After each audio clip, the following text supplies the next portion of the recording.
You're a fraud. You're faking it. You're not even close to good enough. You're gonna get caught any day now. None of this is true, of course, but that doesn't stop our brains from screaming this stuff at us at the most inconvenient times. This is called imposter syndrome, and it happens to almost everyone who tries to accomplish anything big. And by big, I mean like launch a freelance business. It can get so intense that it causes a lot of people to give up on their dreams, sometimes just before they really break through. So what can you do about it? How can you overcome imposter syndrome and get everything you want out of life? Well, in this video, I'm gonna give you my top 10 secrets for overcoming imposter syndrome. First, my name is Henry Bingaman. I've been a full-time freelancer and independent professional since 2008. I've gone from struggling and doubting myself to scaling my freelance income to over $1 million in a year. Now I make videos like these to help you achieve freelancing success without the constant self-doubt. First thing we have to do is understand imposter syndrome. Imposter syndrome is that nagging feeling that you're not really qualified for the work you're doing and that sooner or later everybody's gonna find out. This is shockingly common. In fact, the only people who don't suffer from imposter syndrome are sociopaths who literally are incapable of feeling self-doubt. So if you ever get caught with imposter syndrome, congratulations, you're human. In fact, it still happens to me all the time. For example, when I joined a business mastermind last year, before our first meeting, I kept thinking, I'm gonna look like a joke compared to these real business guys. Because on some level, even successful people still have that feeling in them that they're like a child. They still remember what it's like to be small and helpless and fail at things. So the first step to overcoming imposter syndrome is recognizing it for what it is, a psychological pattern, not a reflection of your true abilities. You have to understand that this is a common experience. Even people at the top of their fields, CEOs, renowned artists, suffer from it. So when you start feeling like an imposter, remind yourself it's your brain playing tricks on you. It doesn't mean you're actually incompetent. It's just a sign that you're stepping outside of your comfort zone and growing. If you never feel it, or if it's been a long time since you felt imposter syndrome, you're not pushing yourself hard enough. But how do you handle it when it pops up? Well, if you want the answer to that question, you have to hit the like button and subscribe to the channel. No, I'm kidding. But it would be awesome if you could give this video a boost in the algorithm by liking and subscribing. And if you really want to help, you can also leave a comment below. All right, tip number 2, and this is the fastest way to combat imposter syndrome when it pops up. Try to reframe your thoughts. When an imposter type thought pops in your head, for example, you might think they're gonna find out that I'm not as good as they think. Write it down on a piece of paper and then ask yourself questions about that thought. For example, why are you so sure that you know how good they think you are? Do you think you're not good? Do they think you're not good? How do you know? You could also tell yourself, sure, there may be some people that are better than me at this, but there are a lot more people that are worse than me. The thoughts instantly start losing their power once you try to reframe them. So take the same basic premise of the thought and put it in different light. So instead of saying they're gonna find out that I'm not as good as they think, you could say, I have a chance to show them exactly how good I am. Now, this won't make the feeling entirely go away, but it should give you the ability to push past it. All right, tip number 3, start keeping a success file where you document all your achievements, big, small, in between, anything. This can include positive feedback from clients, projects you've completed and done well on, goals you've achieved, big and small, any other wins that you have in your life. Keep a success file. So when imposter syndrome strikes, you can revisit this file and remind yourself of what you're actually capable of, what you've done, tangible records of your accomplishments, counteract those negative thoughts that imposter syndrome can bring, and remind yourself that you are indeed pretty good at what you do. Number 4, this is gonna sound a little touchy-feely, but it's good advice nonetheless. Don't keep your feelings of self-doubt to yourself. When you keep these feelings all bottled up and inside, they start amplifying and they start spiraling out of control. If you talk about them with your friends or your family or ideally other freelancers, they start to instantly lose power. You'll often find, if you talk to other people, that a lot of them have the same experiences and feelings that you're going through. So if you share your thoughts, your fears, your anxieties with friends, it's gonna provide you some relief and give you a different perspective. You could also consider joining a community of freelancers where you can openly discuss your struggles and your wins. You'll be able to see that everybody else is going through the same thing, and it'll make you feel less isolated and you stop focusing on it as much.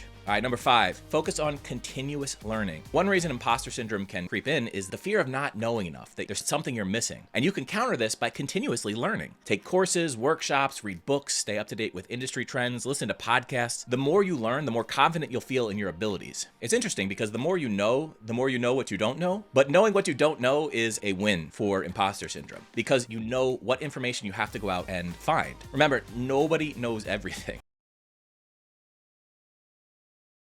The most successful people are those who are always willing to learn and grow. So by continuously improving your skills and your knowledge base, you're gonna feel a lot more confident and a lot less like an imposter. All right, number 6, don't eat the whole elephant in one bite. By that, I mean break things down into smaller steps. Setting realistic, achievable goals can help fight those feelings of inadequacy. So break down bigger projects into small tasks and then celebrate your progress along the way. This approach not only makes big projects seem less daunting, but it also gives you a sense of accomplishment with each completed task. So when you achieve one of those smaller goals, acknowledge acknowledge and celebrate your success. It doesn't have to be a big celebration. Maybe it's just you buy yourself an ice cream cone. It's going to build confidence and help you see that you're making real, tangible progress. All right, number 7, accept that perfection is impossible. One of the biggest drivers of imposter syndrome is this pursuit of perfection. Perfection is impossible, and it's okay to make mistakes. Everybody does. What's important is how you handle those mistakes and what you learn from them. So give yourself permission to be human. Aim for excellence, aim for greatness, but not perfection. Striving for perfection can paralyze you and prevent you from taking action. Instead, focus on doing your best and improving over time. 1% better every day adds up very, very quickly. All right, number 8, get feedback, or even better, get a mentor. Constructive feedback and mentorship can be invaluable in overcoming imposter syndrome. So ask for feedback from your clients or mentors if you have them, or even just other freelancers if you joined a freelancing group, which I highly recommend you do. What you want is people who can give you a balanced perspective on your work and your accomplishments and your limitations. So they can help you see your strengths, and they can also help you see areas for improvement, but in a constructive way, not the way that your brain's tearing you down. A mentor in particular can provide guidance, support, reassurance. Mentors were an enormous part of my success. Mark Ford and Jed Canty specifically. I wouldn't be anywhere close to where I am without having great mentors in my life. So I should probably make another video on finding a mentor at some point. But for now, do good work and mentors will appear in your life. Mentors are so helpful because they've been where you are and they can offer insights on how to navigate all the challenges and obstacles that come up in freelancing. Their belief in your abilities can help bolster your own self-confidence. Number 9, visualize success. Visualization is a powerful tool that a lot of successful people use, especially athletes. I know a lot of CEOs who use visualizations. So take a few minutes every day or maybe once a week and just visualize yourself succeeding at whatever it is you're worried about. Imagine completing the projects, receiving praise from the clients. Picture yourself achieving your goals and what that means. This positive imagery really helps to reinforce your confidence and reduce self-doubt. See, visualization helps your brain create this mental image of success, which can translate into increased motivation and confidence in your everyday real life actions. All right, here's the biggest one. Number 10, take action despite being afraid. So ultimately, the best way to overcome imposter syndrome is to just work through it. You don't have to wait until you feel completely confident to start, because you're never going to feel completely confident. Know that other people have the same feeling as you and they started anyway and they were successful. So confidence comes from doing things, not from waiting. Waiting just builds anxiety. So start that project, pitch to that client, or launch the service, even if you feel like you're not quite ready yet. The more action you take, the more you'll realize that you are capable and competent. You're not an imposter. Remember, every successful freelancer or person in general has felt like an imposter at some point. It's just part of being human. The difference is successful people don't let the imposter syndrome stop them. They just keep going, they keep learning, and they keep improving. And you can do the same thing. Another way to overcome imposter syndrome is to know that you look like a professional to your clients, which is why I want to give you the 5 free tools that make even brand new freelancers look like seasoned pros. So go grab that at henrybang.co/free tools. And of course, the link is in the description below.